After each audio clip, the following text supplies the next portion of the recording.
ಶಾಸಕ Munirathna arrest. BBMP ವಾರ್ಡಿನ ಕಸ ವಿಲೇವಾರಿ ಗುತ್ತಿಗೆ ನೀಡಲು ಲಂಚ ಕೇಳಿ ಪ್ರಾಣ ಬೆದರಿಕೆ ಒಡ್ಡಿ ಜಾತಿ ನಿಂದನೆಯನ್ನ ಮಾಡಿ ಆರೋಪದಡಿ ಬಿಜೆಪಿ ಶಾಸಕ ಮುನಿರತ್ನ ಅವರನ್ನ ಪೊಲೀಸರು ವಶಕ್ಕೆ ಪಡೆದಿದ್ದಾರೆ. ಕೋಲಾರದ ಜಿಲ್ಲೆಯ ಮುಳಬಾಗಿಲು ತಾಲೂಕಿನ ನಂಗಲಿ ಬಳಿ ಶನಿವಾರ ಸಂಜೆ ಶಾಸಕ ಮಾಜಿ ಸಚಿವ ಎಂ ಮುನಿರತ್ನ ನಾಯ್ಡು ಅವರನ್ನ ಪೊಲೀಸರು ವಶಕ್ಕೆ ಪಡೆದಿದ್ದಾರೆ. ಇಂದು ಶಾಸಕ ಮುನಿರತ್ನ ಅವರು ತಮಗೆ ಬಿಬಿಎಂಪಿ ವಾರ್ಡಿನ ಗಾರ್ಬೇಜ್ ಟೆಂಡರ್ ಕೊಡಿಸಲು 30 ಲಕ್ಷ ರೂಪಾಯಿ ಲಂಚ ಕೇಳಿದ್ರು. ಇಷ್ಟು ಹಣ ಕೊಡದೆ ಹೋದ್ರೆ ನಿನಗೆ ಟೆಂಡರ್ ಕೊಡಿಸಲ್ಲ.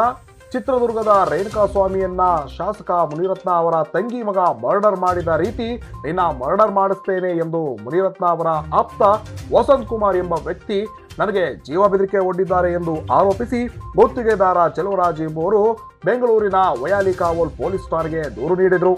ನಂತರ ನಗರ ಪೊಲೀಸ್ ಆಯುಕ್ತರ ನಿರ್ದೇಶನದ ಮೇರೆಗೆ ವಯಾಲಿಕಾವಲ್ ಪೊಲೀಸ್ ಠಾಣೆಯಲ್ಲಿ ಶಾಸಕ ಮುನಿರತ್ನ ವಿರುದ್ಧ ಲಂಚ ಕೇಳಿ ಪ್ರಾಣ ಬೆದರಿಕೆ ಒಡ್ಡಿದ ಆರೋಪ ಮತ್ತು ಜಾತಿ ನಿಂದನೆ ಮಾಡಿದ ಆರೋಪದ 2 ಎಫ್ಐಆರ್ ದಾಖಲಿಸಿದರು.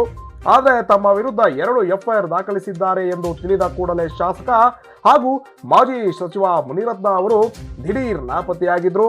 ಆದರೆ ಪೊಲೀಸರು ಶಾಸಕ ಮುನಿರತ್ನ ಅವರಿಗಾಗಿ ಹುಡುಕಾಟ ನಡೆಸಿದಾಗ ಕೊನೆಗೆ ಸಂಜೆ ಅವರು ಕೋಲಾರದಲ್ಲಿದ್ದಾರೆ ಎಂಬ ಮಾಹಿತಿ ಕಲೆ ಹಾಕಿದ್ರು.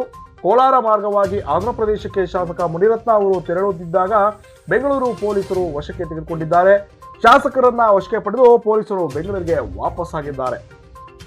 ಈ ಒಂದು ವಿಚಾರವಾಗಿ ಮಾಜಿ ಸಚಿವ ಎಂ ಮುನಿರತ್ನಂ ನಾಯ್ಡು ಹಾಗೂ ಗುತ್ತಿಗೆದಾರರಾದಂತಹ ಚೆಲುವರಾಜ್ ಮಾತಾಡಿರುವಂತಹ ಒಂದು ಆಡಿಯೋ ರೆಕಾರ್ಡ್ ಈಗ ಲೀಕ್ ಆಗಿದೆ. ಆ ಆಡಿಯೋ ಇಲ್ಲಿದೆ, ಕೇಳಿ.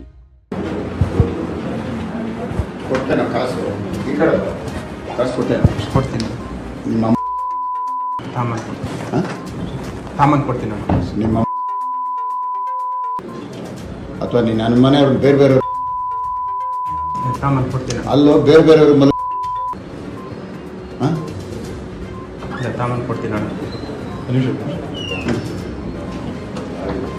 ಏನು ಗೌಡ ತಾನೆ ನಿಮ್ಮ ಅಲ್ಲೋ ಬೇರೆ ಬೇರೆಯವ್ರ ಅಲ್ಲೋ ಯಾಕೋ ಸೇರಿದೆ ವಲಯರೋನ್ ಜೊತೆ ಒಬ್ಬ ಗೌಡ ಆಗಿ ಆ ವಲಯರೋನ್ಗೆ ಯಾಕೋ ಸಾಕ್ತೀಯ? ಏ 5 ವರ್ಷ MLA ಕಣೋ ಅವನ ಅಲಾಮ್ಕೋರ್ ನನ್ನ ಮಗನೇ ನೀನು ಹೆಂಗಿಲ್ದಂಗೆ ಮಾಡಕ್ ಕೊಡ್ತೀನಲ್ಲೋ ಬಿಡ್ತೀನಿ ನಾವು ನೀನು ಅಷ್ಟು ಸುಲಭವಾಗಿ. ಇದಲ್ಲದಿದ್ರೆ ಇಂಥ 100ರಲ್ಲಿ ನಿನ್ನ ಕತೆ ಮುಗಿಸ್ತೀನಿ ಕಣೋ. ಅವನ ಏನಾಗತ್ತೋ 5 ವರ್ಷ ನನ್ನ ಆಗತ್ತೇನೋ. ಯಾಕೋ ತಪ್ಪಿಸ್ಕೊಂಡು ಸುತ್ತೀಯ ಮಾತಾಡಿ ಅದನ್ನ ತಂದ್ಕೊಡು. ಅವನ್ ಕರ್ಕೊಂಡಾಗ ಮನೇಲಿ ಯಾಕೊಂಬಲ್ಲ ತಿಂತಾಟೆ ಲೇತ್ಬಿಟ್ಟು ಹೋಗೋ ಅವನು ತಿಂತಾಟೆ ಲೇತ್ಬಿಟ್ಟೋಯ್ತಾನೋ. ನಿನ್ನ ಮನೆಯವ್ರನ್ನ ಬರೀ ದುಡ್ಡೆಲ್ಲ ಅನ್ಸ್ಕೊ ಇಲ್ಲ, ನಾನು ದುಡ್ಡು ತಾಮನ್ ಕೊಡ್ತೀನಿ. ಅರ್ಥ ಆಯ್ತಾ? ಹೋಗಿದ್ದು ಏನ್ ಮಾತಾಡಿದ್ರೆ ತಗೊಂಬರ ನಡಿ ನಡಿಯಲ್ಲ. ಇನ್ನಷ್ಟು ಸುದ್ದಿಗಳಿಗಾಗಿ ನೋಡ್ತಾ ಇರಿ ನಿಮ್ಮ ನ್ಯೂಸ್ 5. ಸಬ್ಸ್ಕ್ರೈಬ್ ಮಾಡಿ, ಲೈಕ್ ಮಾಡಿ, ಹಾಗೆ ಶೇರ್ ಮಾಡಿ. ಎಲ್ಲರಿಗೂ ಧನ್ಯವಾದಗಳು.